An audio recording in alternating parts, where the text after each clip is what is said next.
Jackson is 11 years old. He is nonverbal for the most part. A lot of times he can seem withdrawn and that he doesn't want to talk to you. But when you get to know Jackson, yeah, everybody loves him. The day that we came to visit Shreveport for the first time, and we walked around, and actually we stood in the parking lot after being here for about an hour and just wept out of gratitude that this kind of a place might be possible for Benjamin. I have 3 amazing daughters, and Leanne is the one with special needs. And as her sisters were developing and growing up, she began to feel anxiety because she was not advancing at the pace that they were. So that's when I began my search for a placement for my daughter where she would be happy, safe, well taken care of. We brought him to Holy Angels, and I could tell immediately that the team here was different and that they really knew what they were doing. And I am not kidding, it was not even 7 months before we saw improvement. When we discovered that Benjamin was a special needs child, I went to some very good friends of mine in the ministry, and I told them that I was going to leave the ministry and become a tax attorney so that I could build a hedge of money around my son, whom I couldn't protect. And one of my friends said, and she had a brother with cerebral palsy that her family had cared for who had died. She said, "Austin, there'll never be enough money." And it was during that time that I began to pray very deeply about how our family would answer this vocation of caring for Benjamin. And I've always believed that if people who are faithful, if they cry out and call out, there will be an answer. There will be a response.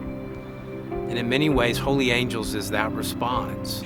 The thing that I can say that is nearest and dearest to my heart is that Holy Angels has provided her with not only medical care, training, but also spiritual growth.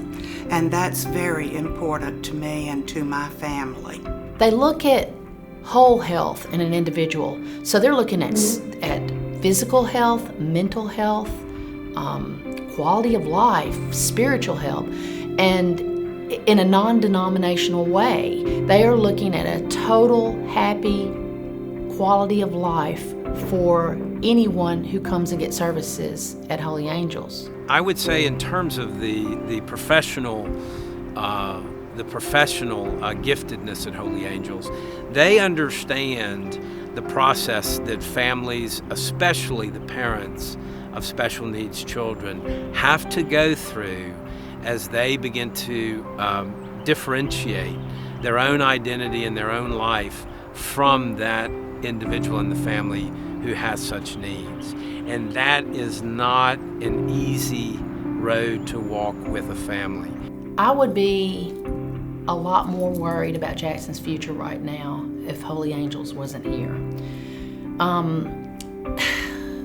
I would be trying to do ABA at home with Jackson and work with him more one-on-one at home, but I don't have the training to do that.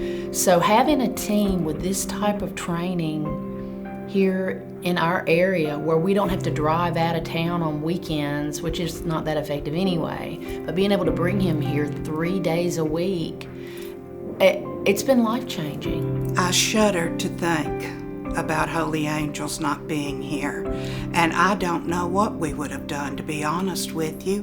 This is such a wonderful program here for the developmentally disabled.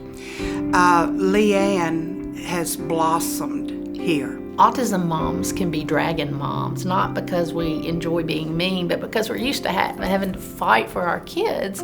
And I have never had to fight for one thing at Holy Angels. They're always positive, and they just always say the right thing. And I have never found that in a therapy setting. It's just amazing.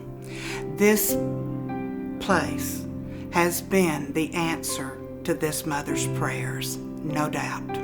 And I've said to others about Holy Angels that all of you who helped this place be something that's vibrant and real and generative.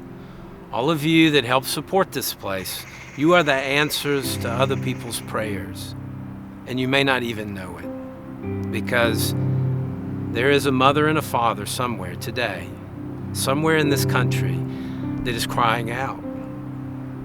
And you will be part of an answer that's real for them.